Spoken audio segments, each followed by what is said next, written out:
All right, I'm gonna see if I can turn all those useless credit card offers into something useful on the layout. More to come. So obviously the contents of the shredder are a little coarse yet for Sculptamold.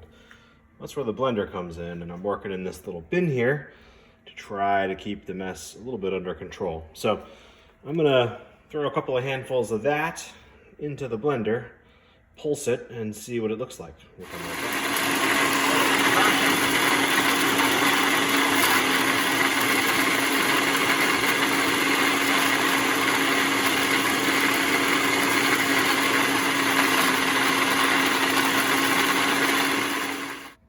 Alright, so I tried that with less in there, and it still just jumps up away from the blades.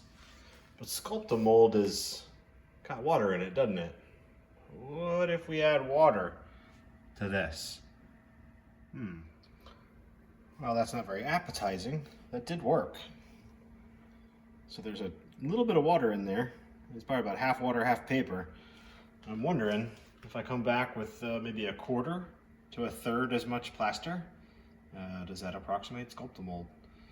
I'll scrape down the sides and get those too, but that's pretty pureed there. Okay, well, I added a few handfuls of unground up paper just to kind of see how it would work, and it's behaving like Sculptamold.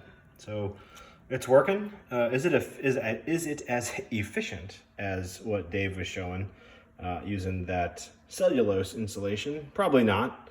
There's that step of grinding this stuff up, but I was going to throw it out anyway, and worthy of a check and see. So I'm going to use what I made here. I've thrown some back in that little funky crack area, being real careful. I got a backdrop there. I think I mostly ground this down enough that I don't need to do much, maybe on the end over there, really carefully. But I'm just using it to kind of, again, smooth the hill out, especially around the bottom of it. And yeah, so I would say it's viable. Is it the most efficient way to do it? Yeah, maybe not. Certainly cheap. Okay, so that blue stuff with the ink in it, I guess, it's from the homemade batch, and it works in just fine. It does work just like Sculptamold. So I used it to kind of extend out this hill a little bit, smooth the slope out over here a little bit. And I think the idea is gonna work. The question is the execution of grinding up that paper. And perhaps I just have the wrong hardware. So I'm gonna try, maybe try it in the food processor, sans water, and see what that does. All right, here's just a quick view in progress here before we get to painting the Sculptamold. You can see this lighter blue stuff is the homemade stuff. It's setting up just fine.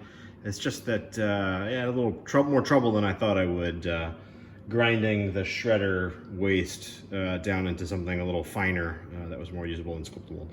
But I did want to highlight, I've gone in here and I've carved this swale into the foam, and it goes all the way around the hill, and I've got it curving sort of this way, and I think I might, coming off the overpass, do something kind of coming in and join it into this, and maybe more of a creek or something coming along the side. I don't know. Maybe I'll cross the tracks, maybe I won't. But for sure, the swale's in. I'm gonna do something, bring in some drainage along this side of the tracks from the overpass into maybe the beginnings of a creek or something.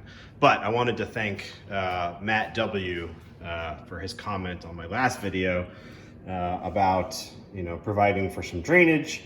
I do think that's gonna really bring this all together nicely. It's kind of hard to see in 3 dimensions, but I just kind of gouged the hell out of it.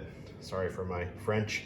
I'll come in with a sanding block on an angle and kind of clean it up a little bit, and probably just do a little rough pour of resin in some spots here and there to simulate maybe some standing water. So I think that's going to be cool. It's alongside the yard lead, kind of down and away from the main, which is going to be up on the road bed there. So more to come as we progress. Oh, one other note, just got the backing up there to protect the backdrop getting ready to paint. This stuff's still a little bit damp even from yesterday, so I'm gonna let it sit a little longer. That's why it was a good time to, with such a good idea in the comments, to come in and dig that little swale there, little ditch, while I let this continue to dry. More to come. All right, I've made a little progress here this week. Got some of the same brown latex paint I did and started working that up onto the knoll here and also the small hill behind the tracks. And while it was wet, I just sprinkled on a few colors of Woodland Scenics Fine Turf. It's mostly burnt grass, but there's also some earth in there and some weeds and a little bit of yellow grass. You kind of see some of it popping right there. And that's just the underlayer. Most of that won't ever be seen when I'm done with the scene here. I didn't do the top of the knoll at all because it's just going to get teddy bear fur anyway for that field. And I stayed out of the ditch as well. I did go through and kind of sand it and clean things up a little bit. But I think what I want to do next is get a little plaster of Paris, probably a pretty dilute mixture, get it down in there and kind of smooth out. I don't want it to be such a deep V, you know what I mean? So just turning that into more of a small collection ditch versus, you know, it's not going to be a concrete swale, which is kind of what I cut into the foam.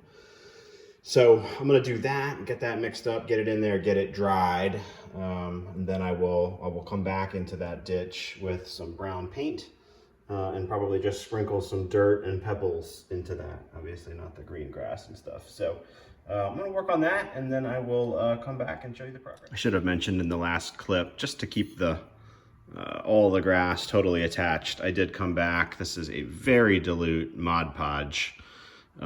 Mostly, I don't know, it's probably, if I had to guess, 4 to 5 parts water to 1 or 2 parts isopropyl alcohol to probably 1 part Mod Podge. So really runny, sprays very well, and that just serves to hold all this stuff down so it doesn't move around anymore. So the paint did some of the work and the diluted glue and Mod Podge did the rest.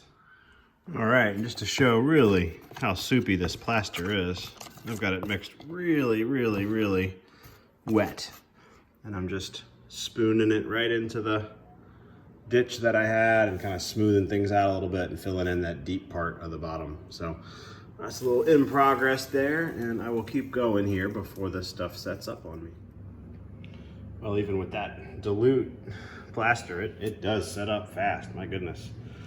Right after I shot that last clip, I had to kind of hustle to get the rest of the stuff in the ditch here, and it's kind of what it looks like. And just smoothing out, like, I don't think I used a sharp enough knife to cut through the ditch, and anyway, I think this will work a lot better.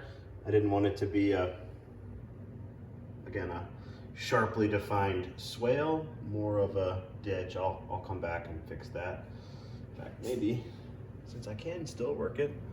No, I could not. That's already pretty solid. It does not move. It's not bone dry to the touch, but it does not move. So I will come back and stick something in there to fill it in, you know, some kind of putty or something. I'm probably not going to mix up a whole batch of plaster just for that. But the idea here is this sharply cut ditch is now a little bit smoothed out. It's more of a depression. And the idea would be to paint it, you know, obviously the same base brown, come back even maybe a little bit darker in a few spots here and there, put some gravel and dirt and stuff down in there, and then maybe pour a little bit of Envirotex, get a little bit of standing water here and there. I'm not going to have it just full of water, but maybe some puddles here and there. And lots of weeds and stuff growing down there. So it's a low-lying, you know, but not standing water type drainage situation. So more to come. Let that cure up and then we'll get it painted. So last night I came in and painted the ditch and put a bunch of, I'll show this here. This is the Scenic Express dirt ballast. You could easily use stuff from your yard if you were so inclined. And I got that down in there, and then I sealed it in with some matte medium. It's kind of, again, on the video hard to see, but there is a depression there. Yeah, maybe about a 1/4 inch. It's just hard to see on the screen, on the camera. But so there's about a 1/4 inch depression there to form the ditch. This is just the base scenery layer. I brought it all the way around over here, and then where it curves off the layout, same thing. I guess it's easier to see the depression here. So that's the ditch, at least roughed in. Next steps here as I wrap up for the week, and the reason I didn't do any paint at all on the knoll itself is I'm gonna do some teddy bear fur up there. And then this flat area up here, I'm thinking I've got a shed, and I've actually got another structure I'm working on that'll be a different video. Been working on something with my son actually, and maybe the shed and then the structure we're working on now. You know, maybe up here on the top of the knoll, maybe a little road coming in at an angle here or something to that stuff up on the knoll. Then have the grassy sort of pasture thing going on, and then maybe a fence line or something down at the bottom. That's my thoughts there. But before we do too much in the front, I definitely want to do some trees and stuff back there. So I'm going to wrap it up for the week here with some scenery roughed in. And I hope y'all are well and safe.